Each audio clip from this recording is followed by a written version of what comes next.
2012 with another arts vlog, because that's what I do. 2012 means that I have been in the arts industry for over 4 years now. Now, it's notoriously a very difficult industry to get into. I feel very, very lucky that I myself have been given the opportunities I have. What I've always said that I've wanted to do is to help other people get into the industry and give them advice so that they can be able to do the things that I've done. So in vlog format, here's me helping any kind of budding young producers and artists out there by telling you my story and how I did it. Now, I'm not saying that this is some sort of formula set in stone by any means. I guess what I want the overall message of this video to be is to never give up and to just never be afraid to hear somebody say no. If you don't ask that well-known theatre whether you can do something in their space, then you'll never know whether they were going to say yes or not. But in my experience in this industry, those people who have control over those venues and things like that really admire young people having the balls to say, I want to do this in your building, or I want to do this with you, I want to, work with you on something. They will listen to you. You just have to make them. I may have been in the industry for over 4 years, but I've actually been training for over 12.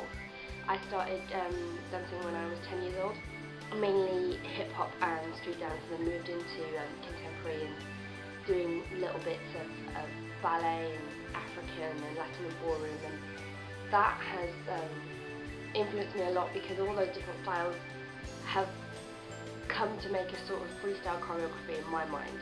Even though I've been training for that long, when I actually got to university, to Warwick University, it was the street dance team, their street vibe, that kind of really rooted me in the arts. Before that, I was one of these people who thought, it's a brilliant dream, but it's never going to happen. Working with Street Vibe made me kind of go, you know what, maybe it will. As I say, Street Vibe were a street dance team, or street dance society. They were an absolutely brilliant bunch of people, but I wanted to do something else. I wanted to create this freestyle choreography. So while still working with Street Vibe and choreographing them and being president of that group of people, I created something new, and that was called Tongue in Cheek.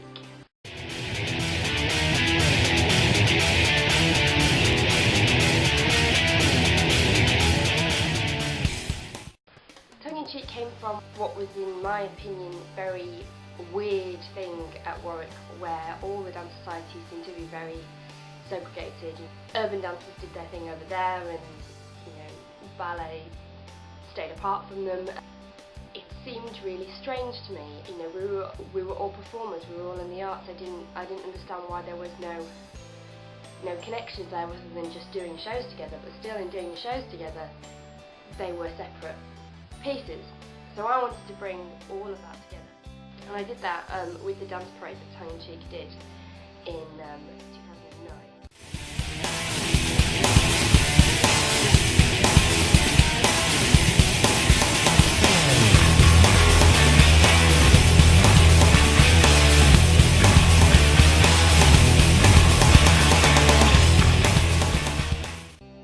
If you've already checked out my other channel and the videos of Tongue in Cheek that are on there, you'll know that what we did with that is not just to bring everybody together, but to have them swap styles, swap costumes, swap music. Everybody was dancing in a way that they hadn't danced before, in a way that people didn't expect.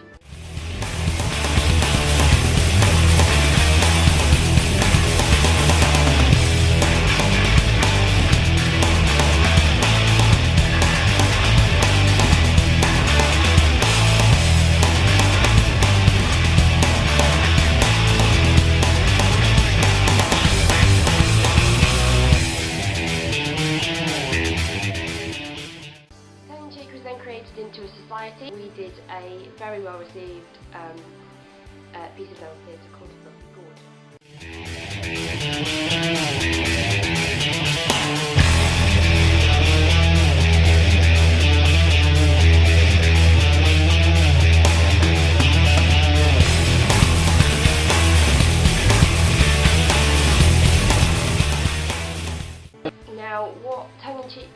it became a prototype for a company I wanted to start.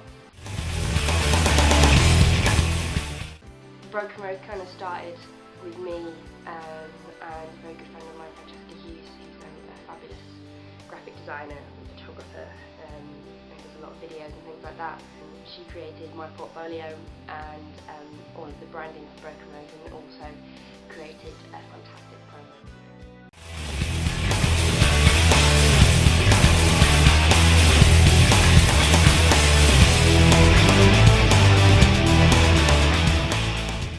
That promo video went down really, really well on YouTube. It was in entertainment, it was one of the top most talked about videos of the week that it was released.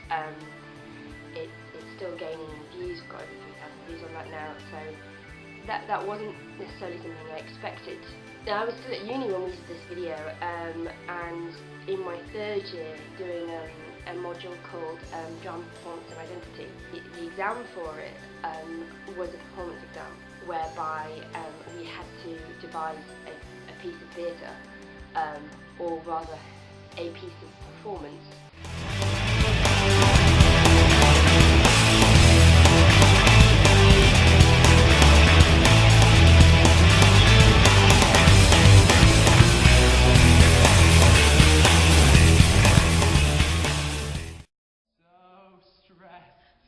So stressed. It's reading week, Nick. Reading week. Don't you forget That's DOS week.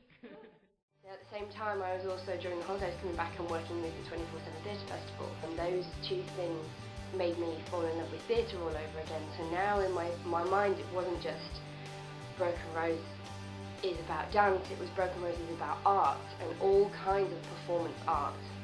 Now, when I left university, one of the first things that I did was to work with a visual artist called Naomi Kendrick. Naomi has developed a very interesting concept that is music drawing. Naomi was ill for one reason or another at university and went temporarily blind for a week. Couldn't think of anything else to do, so she put some music on, just sort of got a piece of paper and just started letting the music take her hand wherever it wanted to. What she wanted to do was to have a mass music drawing event and get lots of people involved to be able to have a go at this idea.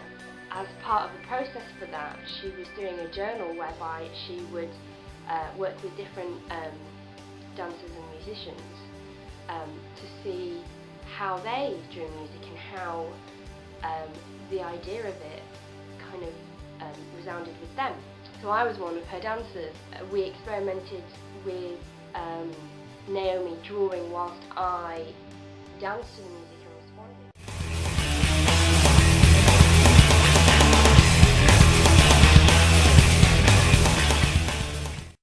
That was really interesting because when we watched the film back, Naomi said that my movements to her mirrored what she had put on the page. We then did a couple of sessions of me music drawing myself, and Naomi would leave her studio and leave me to have a go at this idea and start drawing with my feet, being a dancer. And that was really interesting. We created some really, really beautiful pieces together.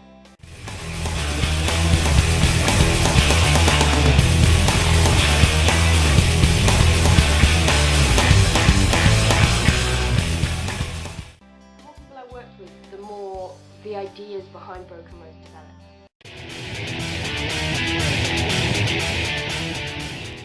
Broken Road is a performing arts company that aims to smash through every preconception anybody has ever had about the performing arts industry.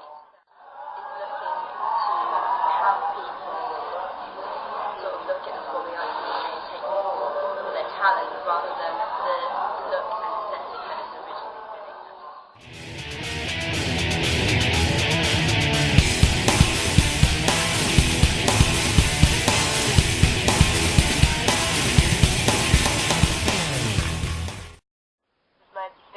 Amazing, very far-fetched dream is to have, a company in California that tours the world own art centre base and invites other companies to come to that and perform. And it has its own festival. So we'll see how that goes. During the process of making my portfolio with Fran, we'd filmed a few freestyle sessions and I got them up on YouTube, and just to try and get more content on there and try and give people more of an idea of what this thing called Broken Rose is about.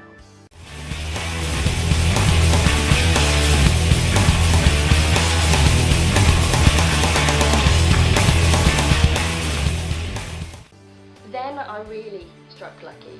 As I say, I'd left uni and was of course looking for a job and wanting a job in the industry and not really wanting to do anything else. I got offered a job at the Manchester International Festival as trainee producer. This was a placement that was actually funded by the DCMS Jewwood Creative Bursary Scheme. The whole idea of that scheme is to get young graduates into the arts, get their foot in the door. That placement provided me with lots of networking opportunities, lots of encouragement, but the main thing that it did was allow me to work with some absolutely brilliant artists producing some of their shows.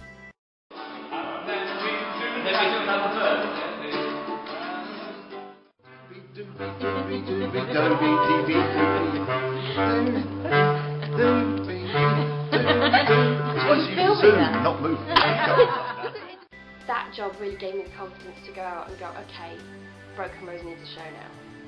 Flow was an open stage spoken word and dance event that took place at Contact Theatre on the 14th of October 2011. It was part of the Manchester Literature Festival. The idea with Flow was to have dancers and spoken word artists perform duets and work together spontaneously. It had some quite amazing results.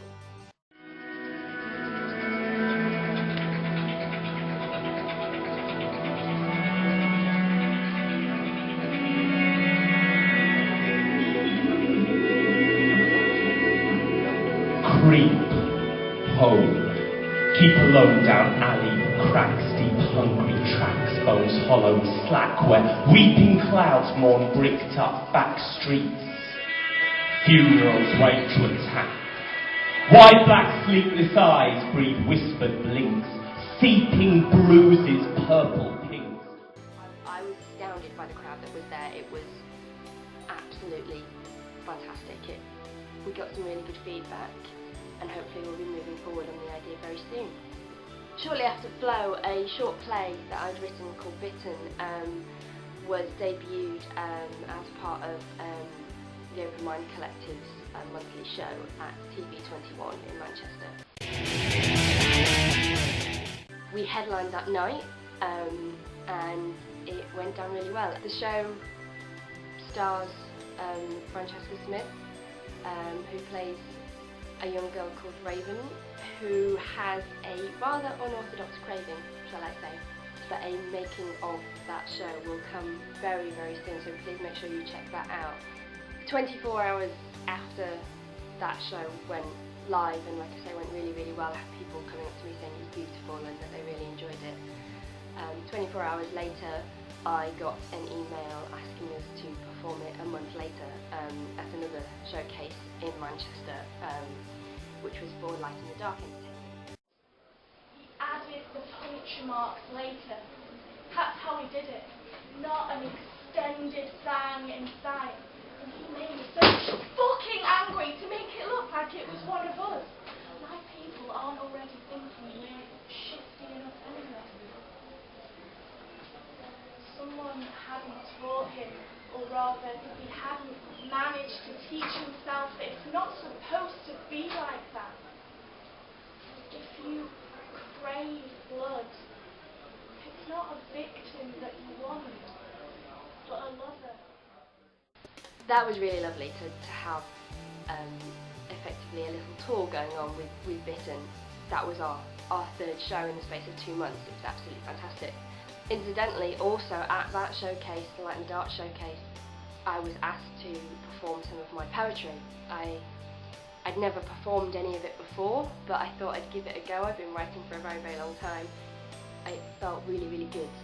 So hopefully in the next couple of months I should be doing some more poetry gigs again, so that's really, really exciting.